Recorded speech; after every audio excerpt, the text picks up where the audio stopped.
Good afternoon, everyone. Thanks for joining us for our 2:30 streaming show. I'm Jamie Buchanan. And I'm Robinson Miles. So today we start with tri-state residents will no longer have to drive very far for a pediatric infusion. Deaconess unveiled the area's first ever infusion center at their Gateway campus.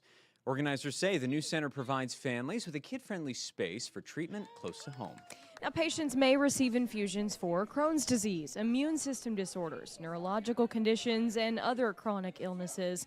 This new center has 2 private infusion bays, and then there is a group infusion bay that can accommodate up to 3 children receiving treatment together. So we got an inside look, got to tour that really nice facility there at Deaconess Gateway. So we'll have more details tonight on 14 News. For our next headline, yet another summer staple that is coming around again, happening now. The Sturgis, Kentucky Bike Rally is getting underway. Thousands of people are expected to roll into the Union County Fairgrounds for a weekend of motorcycles, concerts, and contests. Now, the 21 and older event sees bikers come from across the country. The early bird gates open this afternoon for some of those campers, but the official rally opening is tomorrow morning at 7 a.m. Local law enforcement is reminding drivers to be on alert for thousands of bikes coming through the tri-state over the next couple of days. As a Union County resident, you know, I can say they're everywhere, so you got to be paying attention when you're driving through town. Oh, for sure. Now, for our final headline today, if you've ever wanted to ride some of Holiday World's coasters in the dark, you are in luck.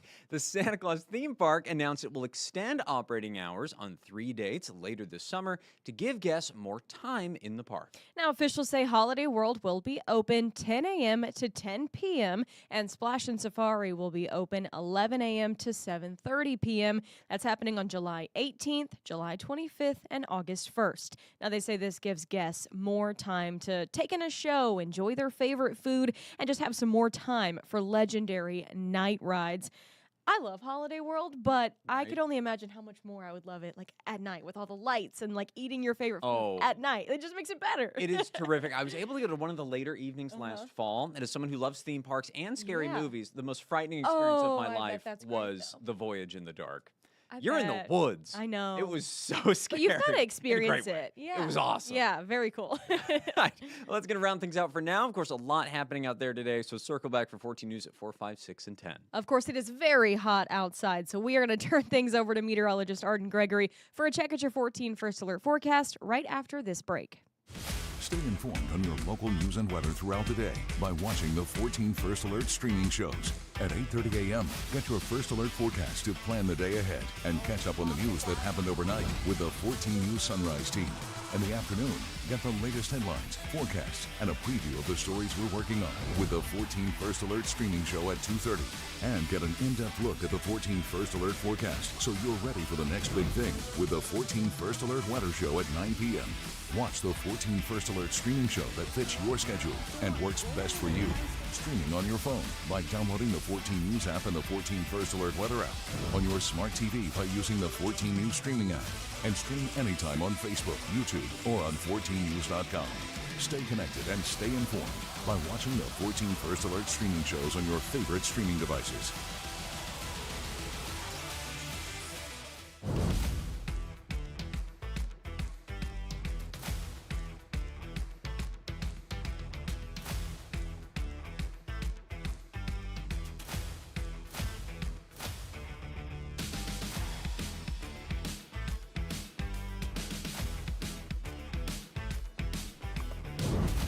Good afternoon. I'm 14 First Alert meteorologist Arden Gregory, and I want to start by talking about something that's been in the news recently. The House has passed a bill that would make daylight saving time permanent. So what would that look like if that happened? I promised we'll get to the forecast really quickly after this, but I have been getting just some questions, and you know, it's kind of a talker right now. Lots of people discussing this. These are the different time zones, right? We're kind of right at the cusp here of the Central and Eastern time zone.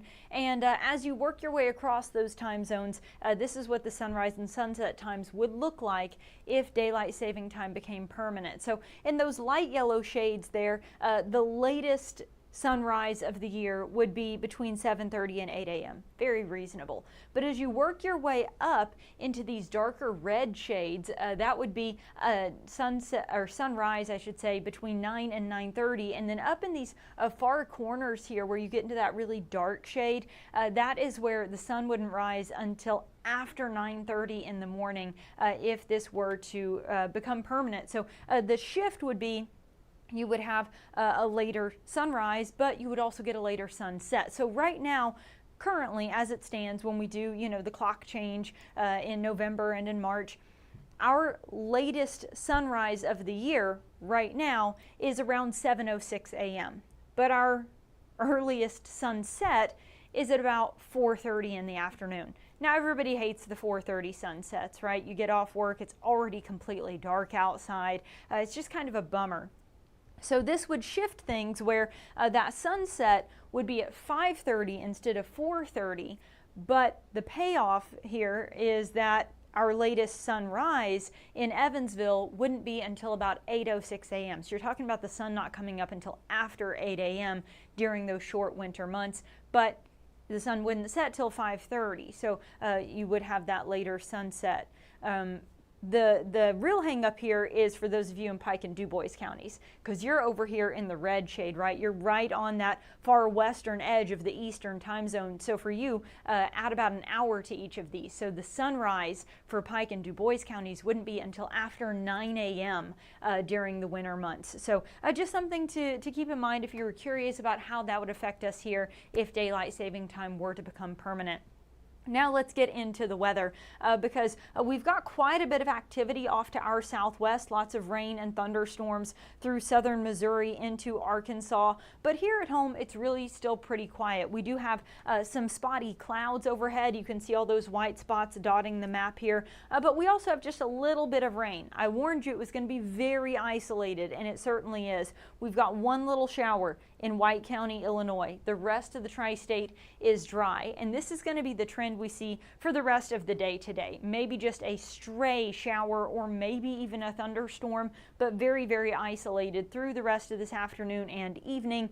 And a couple of those showers may even hang around after the sun goes down, although not for very long. They will taper off as we get into the overnight hours. Then we could see a little patchy fog late tonight into early Thursday morning. Thursday, right around lunchtime, again, we see those clouds popping up with some isolated rain. Now, tomorrow you have a better chance of seeing some of that rain. It's still going to be pretty spotty, but it will have more of those showers. They'll cover more of the tri-state than they are today. So some of you may still stay dry, but a few spotty showers and storms certainly possible as we get into Thursday afternoon and evening.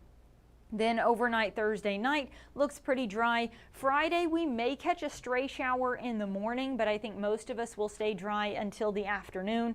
Then again, we've got this scattered rain kind of spreading across the tri-state Friday afternoon and evening, and then possibly another wave of rain Friday night, although that's going to be dying down as it moves into the tri-state, so I'm not sure how far it's going to get. And we still see that same pattern on Saturday too, where we start out dry, but we'll have some pop-up showers and storms in the afternoon. As for our risk of thunderstorms, I do want to point out that any storms that pop up today, as isolated as they may be, would be just general run-of-the-mill thunderstorms. We're not anticipating any kind of severe weather, and we're outlooked for general thunderstorms Thursday and Friday as well. So each afternoon, it's possible you could get a pocket of heavy rain, a few rumbles of thunder, but we're not expecting severe thunderstorms from any of this. I do want to point out, when you look more specifically at the flooding risk, we are included in some of that. No outlook for flooding today, but by Thursday it starts to creep in from the west. Friday then we are outlooked at a level 1 risk for maybe an isolated flash flood.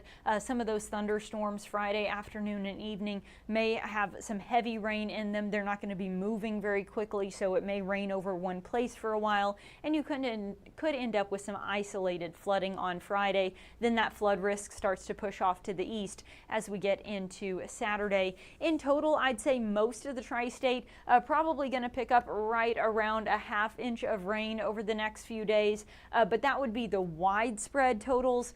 When you look at the individual thunderstorms that are going to pop up, there's that potential that maybe just one or two of them could really get going and turn into a downpour, and that's where you have that very isolated flooding threat. So this is not going to be widespread flooding. For most of us, the rainfall totals are not going to be that impressive, maybe a half an inch, but that risk is that, if just one thunderstorm really gets going and parks itself over one place too long, somewhere in the tri-state we could end up with some isolated flooding. But again, it's a very isolated threat. It is hot out there today. We're sitting in the upper 80s to low 90s. It's 90 degrees even right now in Evansville and Newburgh, 88 in Henderson, 87 in Owensboro. It does feel more like the upper 90s. Oakland City and Huntingburg even feeling like the low triple digits. Evansville has a heat index of 98, Henderson 97, and Owensboro 96. So it is pretty steamy out there. Keep that in mind if you're headed out to one of the county fairs. I believe Posey, goodness, I don't know what that was. It just sounded like thunder or something hit our building. It startled me. All right, so somebody must have dropped something. We've got from, I think, Posey and Warwick are the two county fairs happening this week. It's going to be partly cloudy. Again, I wouldn't rule out a stray shower, but you'll probably stay dry. It is going to be steamy though, upper 80s to maybe even low 90s through the next couple of hours. Then as we approach sunset, those temperatures start to fall back through the 80s and will eventually bottom out in the low 70s by the end of the night tonight. You may catch a spotty shower early in the night, but then later tonight into early tomorrow morning, there's the chance for maybe a little bit of patchy fog. I doubt it'll be a widespread issue though. Then Thursday, partly sunny. Again, as we get from about midday into the afternoon and evening, there is this chance for some scattered showers and storms. Could see some lightning, maybe a pocket of heavy rain, but severe weather is not expected. That rain would maybe help cool you down a bit though, because it's going to be another hot one with highs in the upper 80s to low 90s again, and we're caught in this same kind of weather pattern through the rest of this weekend and into early next week, where some days have a slightly better chance than others, but every day it's going to be hot and humid, and you've got this chance for some pop-up showers and storms in the afternoon. Now Tuesday, a cold front is expected to push through the tri-state. It's not going to have much in the way of rain, scattered showers, maybe a thunderstorm as that front pushes through. But then behind that, cooler, drier air does take over by the middle of next week, with highs maybe only reaching the mid 80s for the middle and end of next week. So a little more comfortable, a bit of a cool down for the end of next week. Good afternoon, Suzanne, Zach, Jeff, and Laura. Always appreciate you guys tuning in. I'm not seeing any questions about the forecast today, so I'm going to go ahead and wrap this up. I'll have your forecast on 14 News tonight at 4, 5, 6, and 10, and I'll do another streaming show here tonight at 9, so I hope you'll join us for that then. Everybody have a great rest of your day.